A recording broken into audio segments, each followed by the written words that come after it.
in those moments, you have two choices.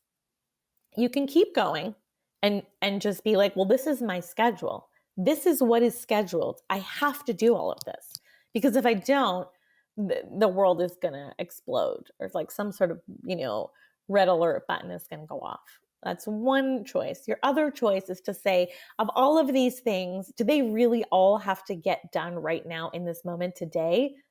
Or is there something I can take off my list? And that is the do one thing less mentality. How hard is it for you to do less? Come on, be honest. Do you struggle with the concept of, oh no, I got to get this done or I'm going to fall behind, or, oh goodness, I'm going to disappoint others? Okay, here's a thought. What if doing more is letting yourself down? What about showing up for yourself? I talk about this a lot, about the issue of being versus doing, because we're constantly in that do world, right? Instead of be. And trust me, it is a challenge, even for someone like me. Even with all the tools I have my moments. But once I learned to do a little less, I found myself being more. And if you're like, Hill, I don't get what you're talking about. I don't even think that's possible. I'm going to bring on someone to back me up on this, who is an expert on this, and I know her quite well. Dr. Zarya Rubin is not only a Harvard-educated doctor, she's a functional medicine practitioner and physician, and a fellow graduate of the Institute for Integrative Nutrition, where we were students together. And she is about to tell you why you need to do one thing less, and why her signature program is going to help you tune into your body and your mind and stress less by outsmarting burnout. Could you imagine doing that? Outsmarting burnout, Zarya? What are we talking about here? Sign me up. Sign me up. Amazing. Yeah. Don't we all want that? Don't we? And we were just talking about this before. Like, you and I have known each other for a number of years now. I don't even remember when we graduated, but Gosh, it was like 2018, I think. You're going to say 25 years ago. Like, I don't think it was that long. No. We're not that old. But we've been like moving into this integrative health world for quite some time. And look, I'm always so appreciative of actual medically trained doctors that are opening their world up to functional medicine and integrative approaches, because that's the way it's supposed to be. So like, you're my sister in this area, my holistic sister, but comes with such a background that you're able to balance both worlds. And by the way, we get thrown off kilter ourselves balancing. We were just talking about that, right? Like, some days you just want to shoot yourself through a cannon.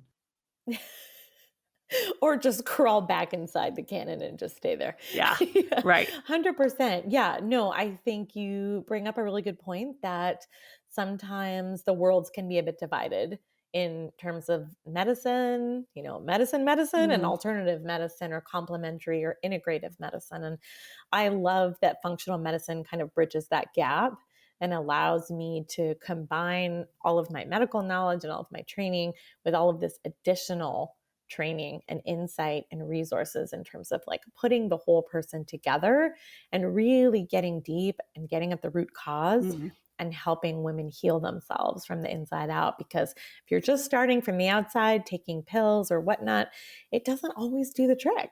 And sometimes you need to go deeper. Yeah. And you've been talking about this for a while. You've been talking about the idea of burnout and how to go from burnout to balance, but also really how to outsmart burnout. And when you say outsmart it, a lot of people could be thinking, well, that's a natural thing. I'm going through this because I'm going through a lot. How can I possibly outsmart burnout? So how does one do that?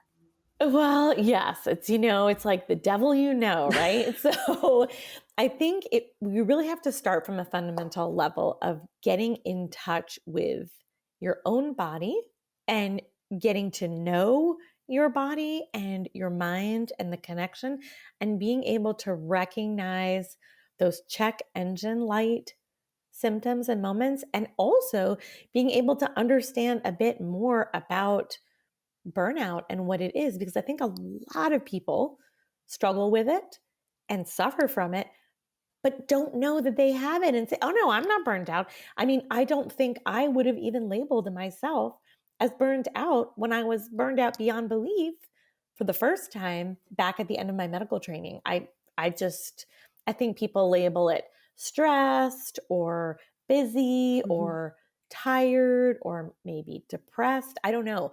There's all kinds of things that can masquerade as burnout, and burnout can masquerade as all of those things. So I think it's really like a knowledge is power type of Mm. situation. And once you know more, then you can start outsmarting burnout because you're prepared and can anticipate, oh, yeah, these are the warning signals. This is what it starts to feel like when I'm starting to get burned out rather than waiting until like the brakes are worn down to the end of the pads in the car and you're careening down a hill off a cliff. Yeah, you don't wanna wait till the levee breaks, right? No, you don't. I think a lot of us are waiting like for this wake up call to be like really hit over the head with something. And you don't want that something to be a serious, acute, or chronic illness. So, look, it's not easy, I imagine, to go through medical school. It's not easy to go through school, period, and when we're learning new things and trying to be the best we can be, we do get overwhelmed, and I will say we, because this is what I hear a lot. You and I have talked about this,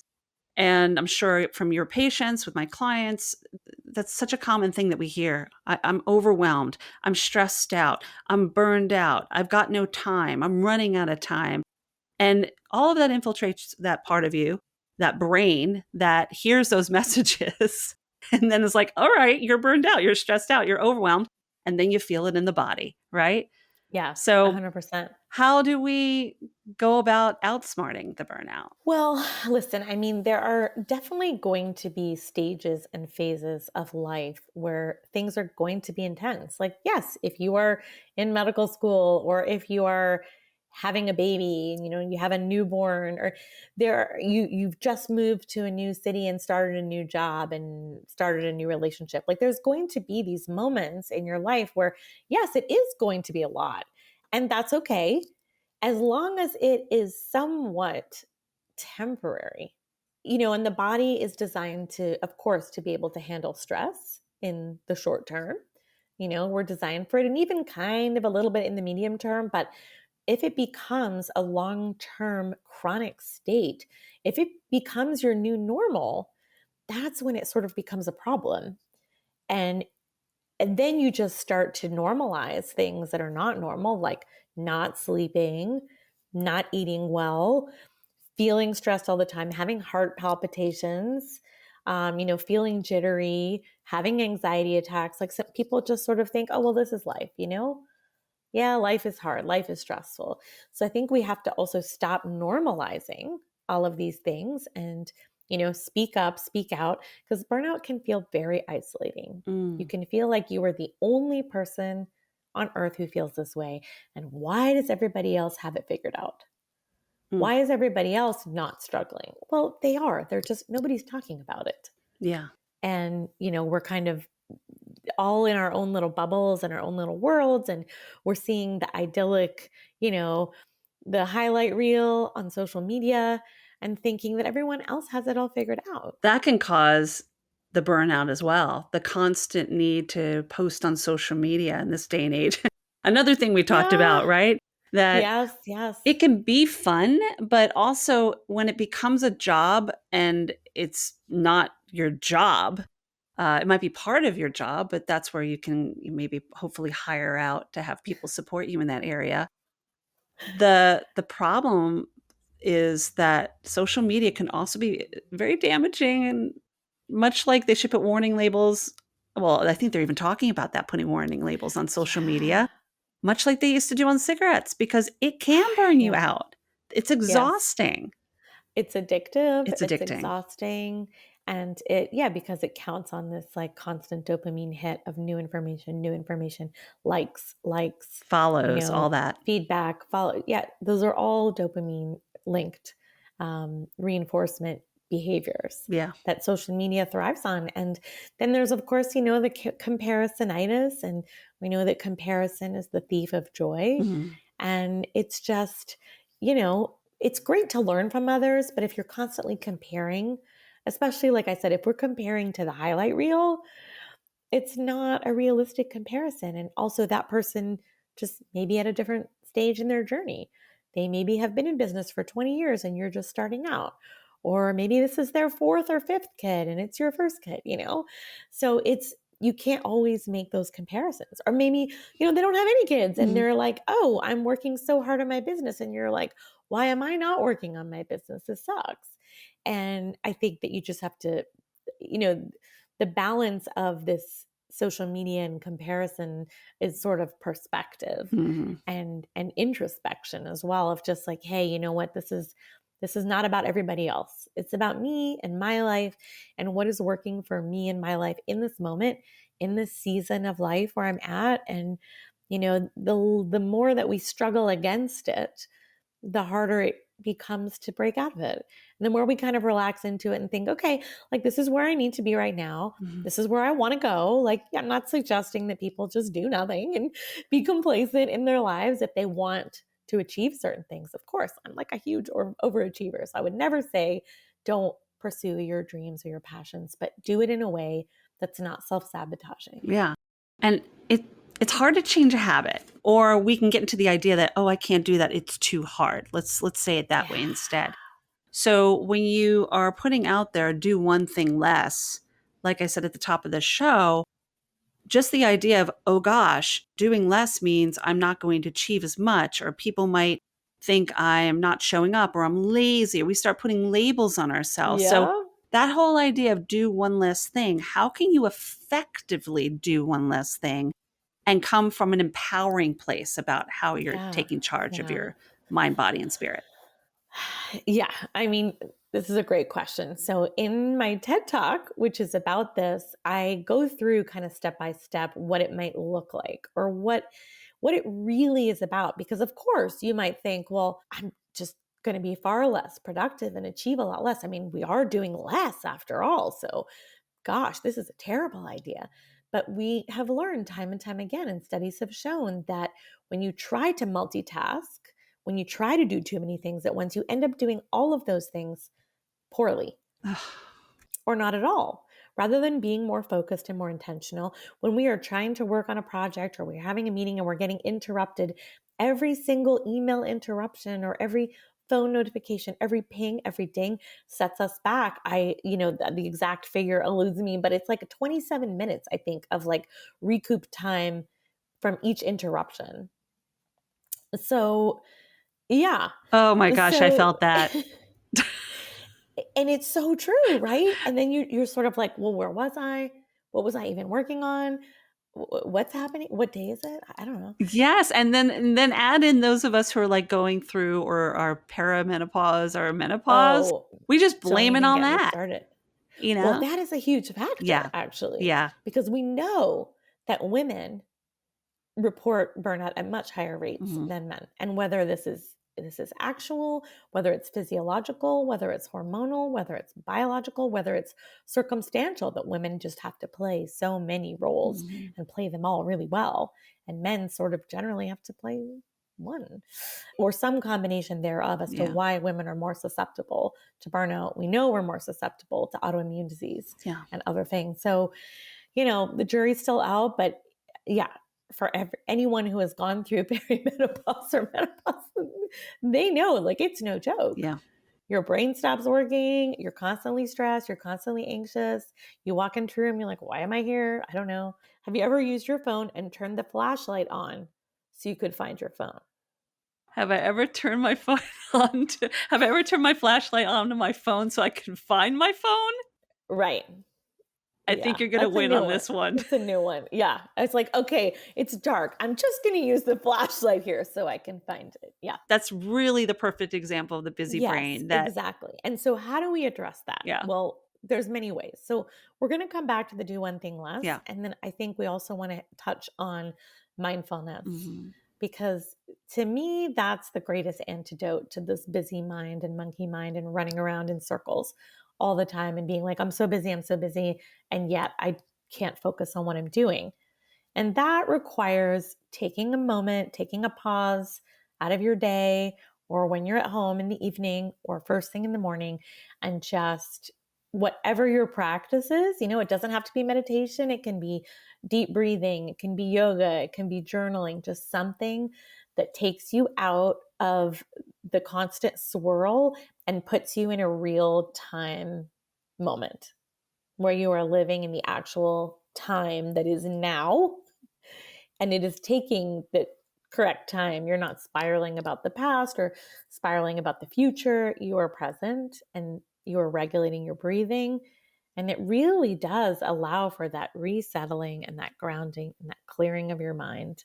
And then you are sort of more able to take on these other tasks and stressors. And when they come up, and you think, oh my gosh, I have to go to the grocery store, then I have to go to the post office, and I have this meeting, and I have this and that. And then you're like, in those moments, you have two choices. You can keep going and just be like, well, this is my schedule. This is what is scheduled. I have to do all of this, because if I don't, the world is going to explode, or like some sort of, red alert button is going to go off. That's one choice. Your other choice is to say, of all of these things, do they really all have to get done right now in this moment today? Or is there something I can take off my list? And that is the do one thing less mentality. And oftentimes I find myself in that sort of swirling tornado of I have so much to do. There's ways to navigate that and to do less, to either get rid of the task completely, delay the task, it's like delete, delay, delegate. That is kind of the mentality of doing one thing less. And you will feel such a freeing when you do that, and you'll be like, oh my God, I can breathe again and get these other things done. And then I won't get a parking ticket. I won't get in a fender bender.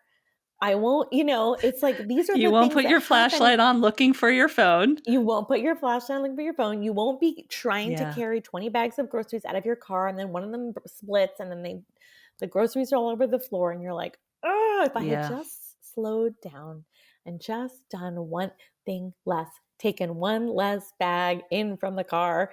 And I have another example in my TED Talk where I talk about dishes, and like you're clearing a table of dishes, and there's, you've got them all stacked up and they're all piled up, and it's like kind of precariously balanced, but you spot this like one pesky cup that's still on the table. And what are you going to do about it?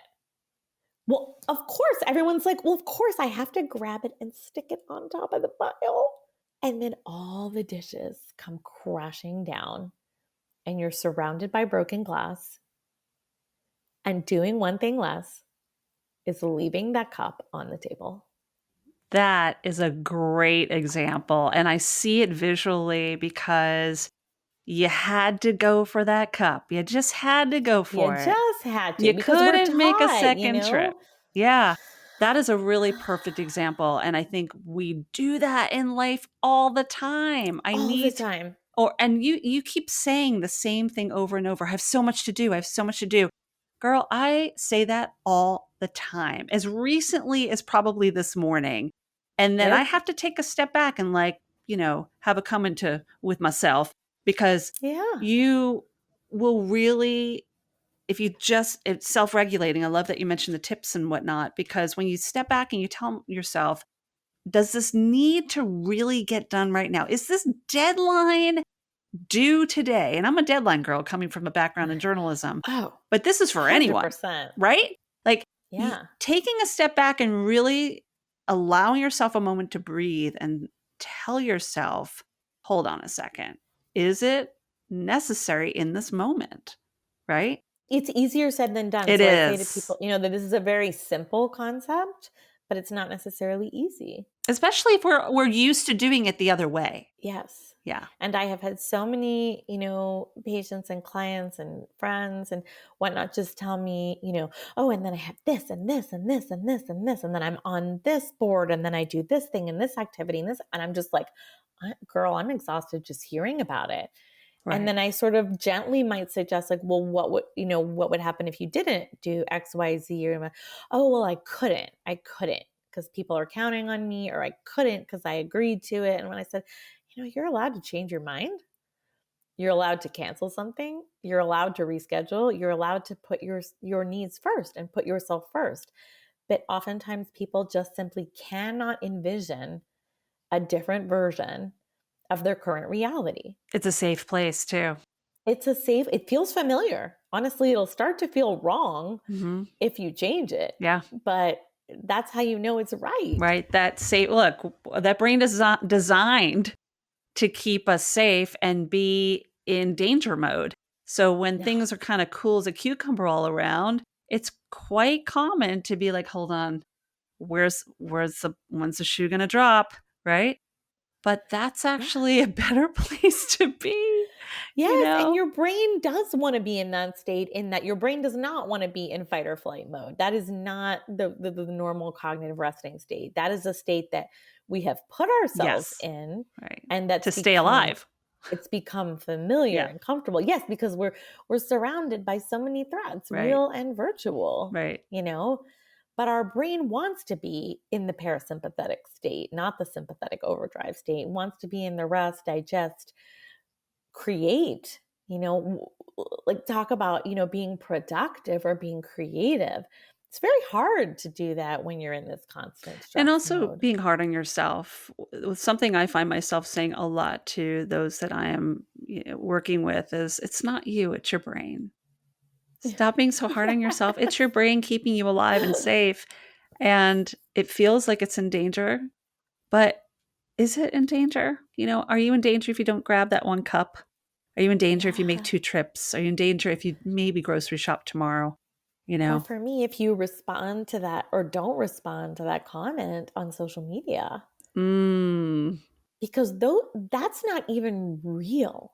Like it's not even reality, but it can feel so threatening and so dangerous, like being pursued by a predator, Mhm. when it is just a comment from a random person that you may not even know. And yet our nervous system doesn't differentiate that, and it just becomes so revved up by that. Or even sometimes people we do know. Having Oh, healthy boundaries well, with that people. seems even worse. Yes. Right. Even Yes. sometimes people you do know or that you get a text from somebody and it's triggering, you don't have to Yeah. respond in that moment. And it No. takes No. skill to step back and say, I don't need to react. I'm going to respond calmly. Again, you're that part of you is thinking it's in danger, that needs to protect itself. Even doing that less could probably help you in your Yeah. relationship in the long run, 100%. Yes, and when your devices are going off and dinging and pinging and Mhm. whatnot, you are not required to rush and pick things up and respond in that moment. I mean, gosh, like the old days when we didn't have cell phones and we weren't reachable 24/7, I think there was a lot more peace in some respects, that when you would, clock out of work or whatever and you go home and Mhm. there's no email and there's no texting, there's no device in your hand at all times. You're not carrying your office around with you.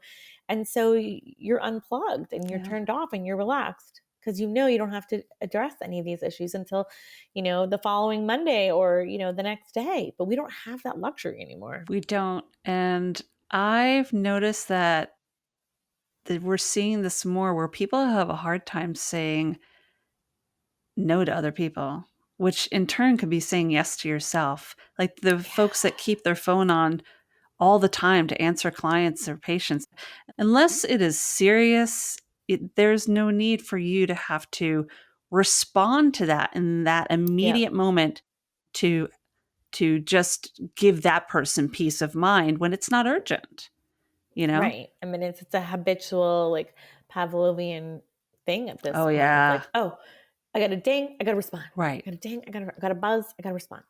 But you don't. You can set that boundary and you can create that barrier between your, present life and the virtual world. You can create that layer of insulation and Yeah. be like, you know what, I'm gonna leave my phone in another room Yeah. when I'm having dinner with my significant other or my family or my best friend. Be present. Like rather than, oh, it's right there. Because Right. we're used to having it just like it's right here and it's going off all the time. And, I turn everything off on my phone, but it still buzzes from Right. time to time. And I actually can't deal with the ringing and dinging and pinging. But even that, it's still that stimulus response, and And then breaking your flow. when you're with other people too, having that hand on the phone constantly, like not being able to put it down.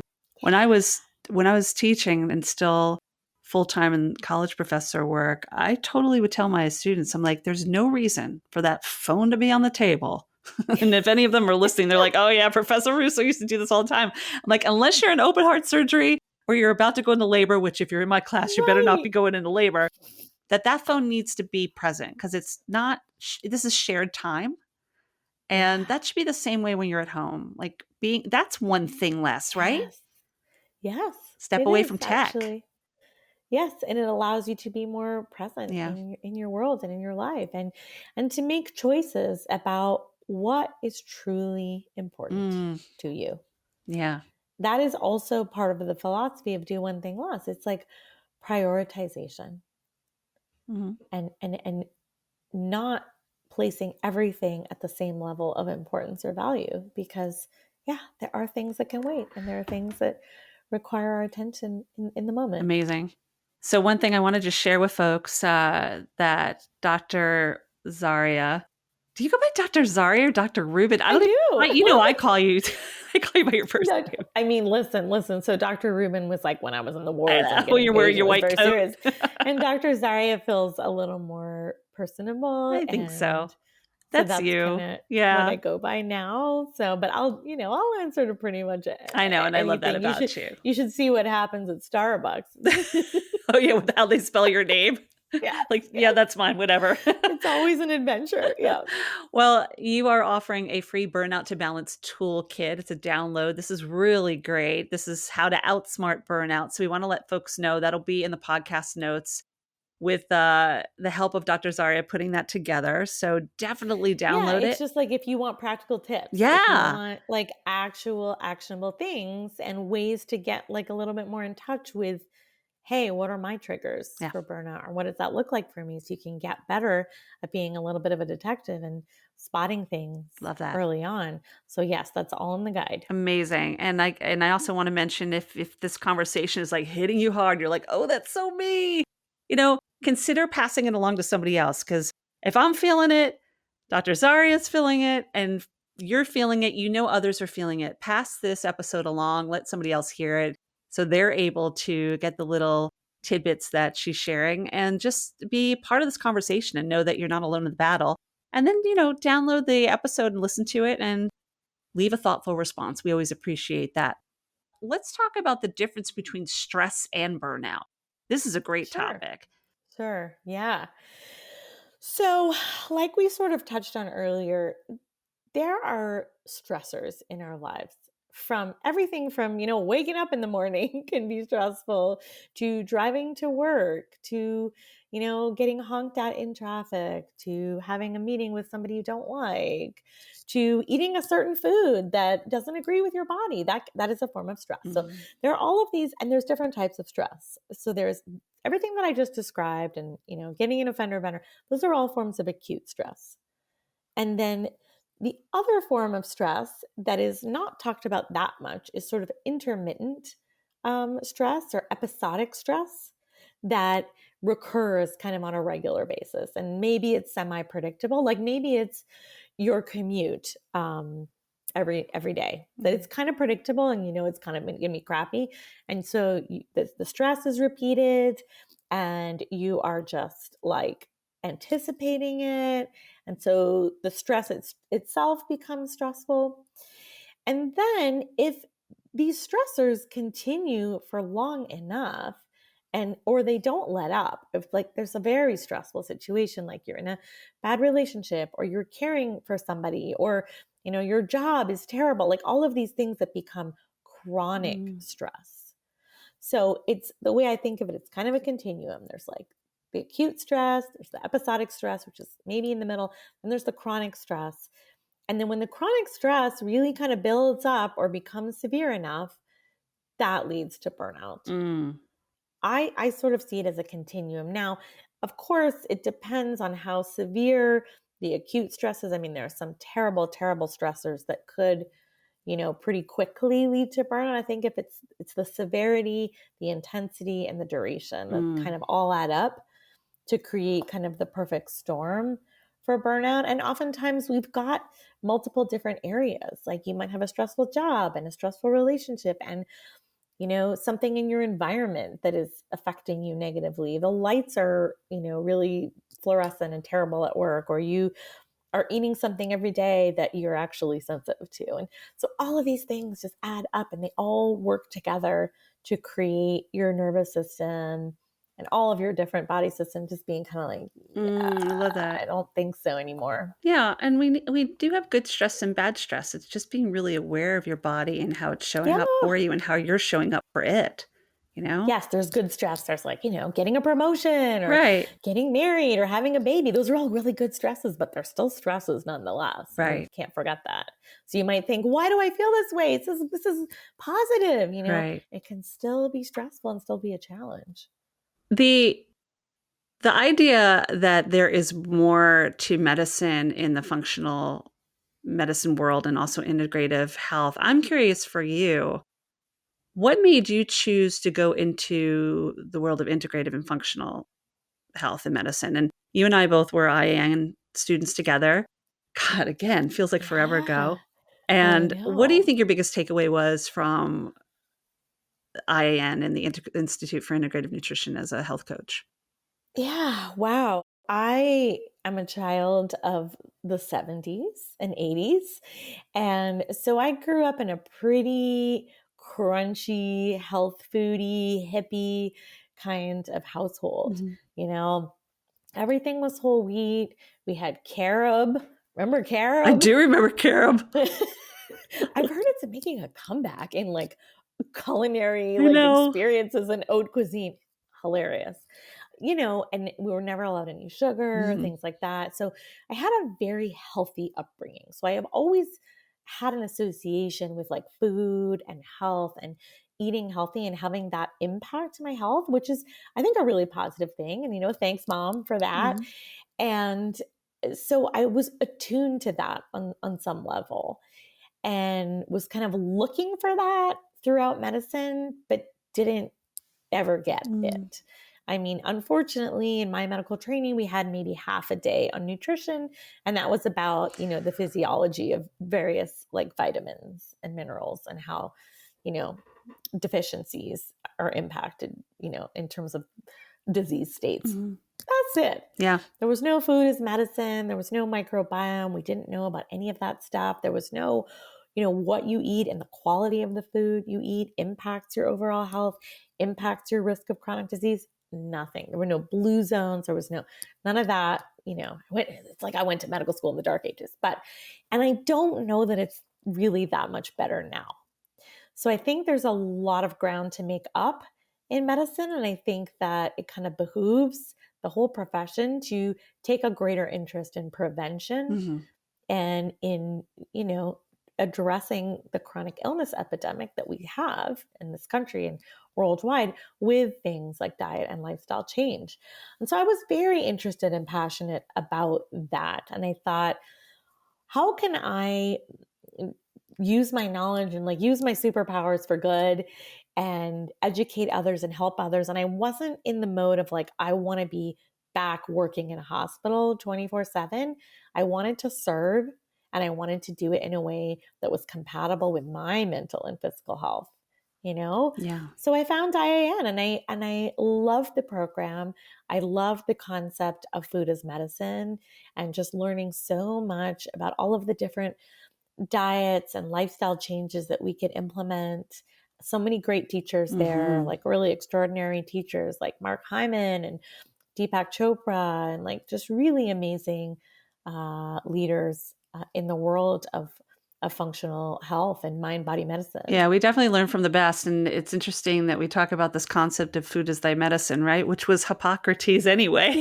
It's kind of an old concept. Yeah, I mean, like, it's not he was like the father of medicine, right? I'm like, we're not doing anything new here, you know? yeah. He's like, yeah, dude. Yeah, I came up with that a while ago. Right. Well, you're right. We learn from the best, and not being a doctor, and you don't have to be a doctor to really explore explore being a health coach, even if you're not practicing it in your professional world, if you're just wanting it more for your home life, your home health, because really that's what we talk about at IIN Yes, is the primary and secondary wheel, right? absolutely. Primary And nutrition. I went to IAN after having been recently diagnosed with autoimmune disease. Mm, And I wanted to understand it better and I wanted to heal it myself without using really intensive treatments that a lot of the doctors were proposing.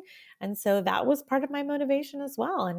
And I it's been very successful. So and I use that with my patients to try to heal their autoimmune disease. I don't think there are these magical cures that mm, sometimes you see on Facebook, but it's a combination. It's often a combination of maybe using some medication and maybe using some more conventional techniques. But with all the lifestyle and dietary changes, you might be able to prevent complications or take the lowest dose of yeah. medication. So I do think there's like a synergy there. And yes, of course, there was personal motivation, but there was also the motivation to, I've always been a bit of a revolutionary and to cause a little bit of a revolution in terms of health, Yeah. making health cool, making us a healthier country, making us not need to spend, trillions of dollars on healthcare for chronic disease that largely could be prevented. Right. And I remember there was one saying we learned if it's made by people in white coats, we're going to see people in white coats. You remember Oh that? gosh, Yeah. yes. That sat with me and your own journey, you come from this, like I said, traditional medical field, moving into more functional integrative health. Sometimes it winds up being our own levee is breaking. We're like, how do I fix me? It's not necessarily about, oh, I want to become a health coach because I want it to be my career. It's like, I want to be a health coach because I just want to learn more about how to live well. Right. So, on Exactly. that note, for those tuning in, I just want to remind you, I'm going to put a link in the podcast notes as well about how you can look into the Institute for Integrative Nutrition. Really, really great school, the largest health coaching and institute for nutritional training in the world, started by Joshua Rosenthal, which he's amazing. You've heard me talk about him before as well.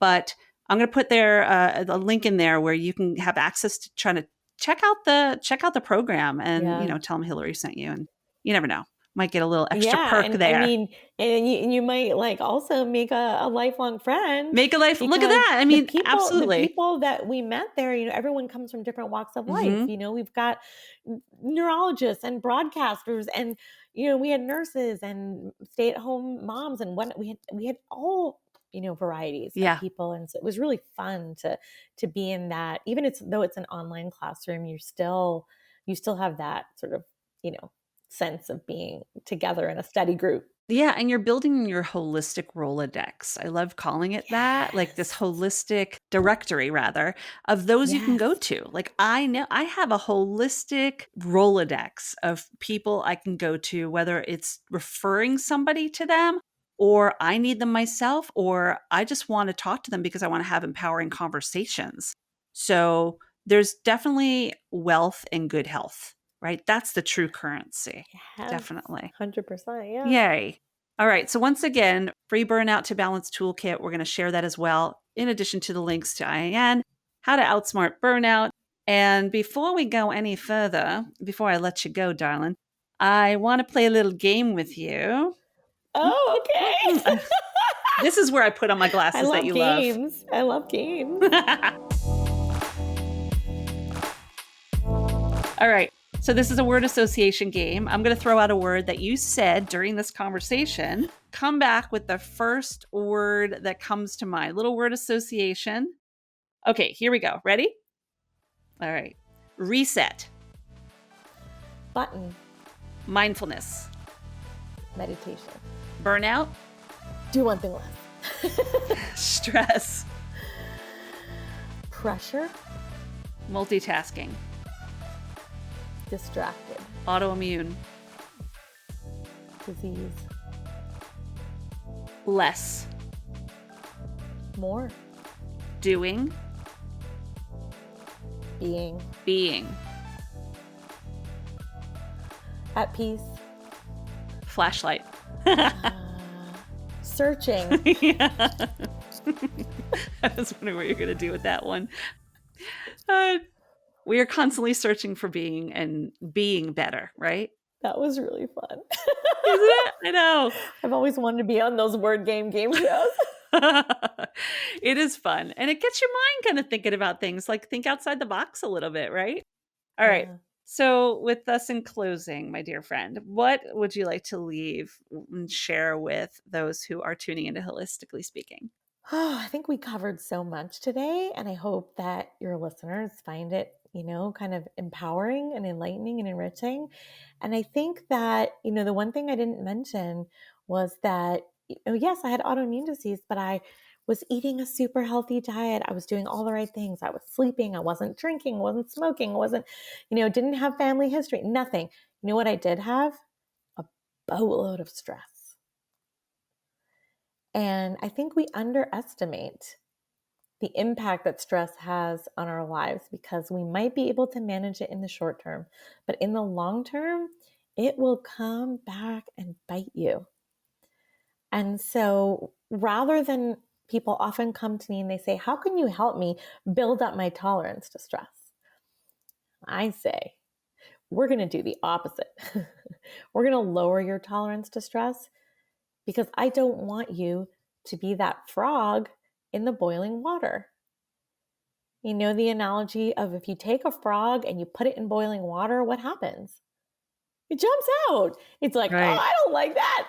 But if you put a frog in a pot of room temperature water and turn up the degree slowly, 1 degree at a time until it reaches boiling, what happens to the frog? It has no clue what's going on over a slow period It's of time. boiled. Yeah. It's boiled because we just, like I said, we just keep normalizing the stress and eventually that is not going to serve us. So we need to learn to recognize the signs, get smart, outsmart burnout, and really make these simple changes in our lives that can have big impacts down the road.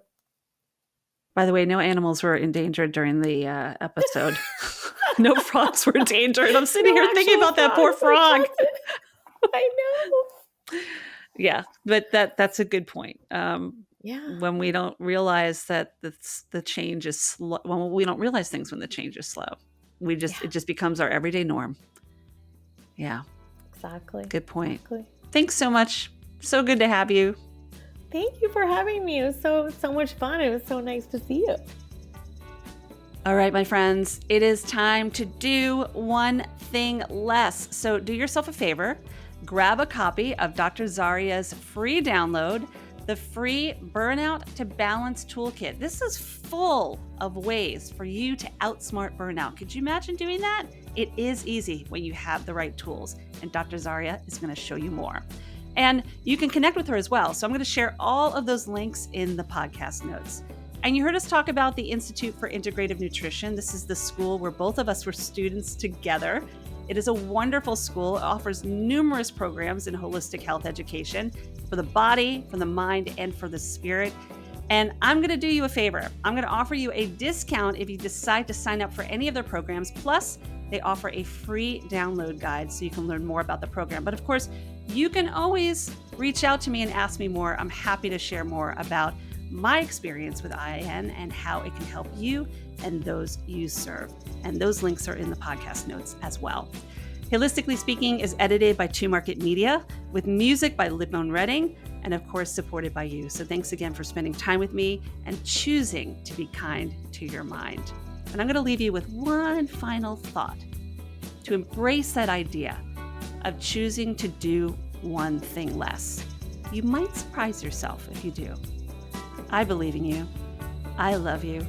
And I'm sending hugs your way. Be well. I know the girl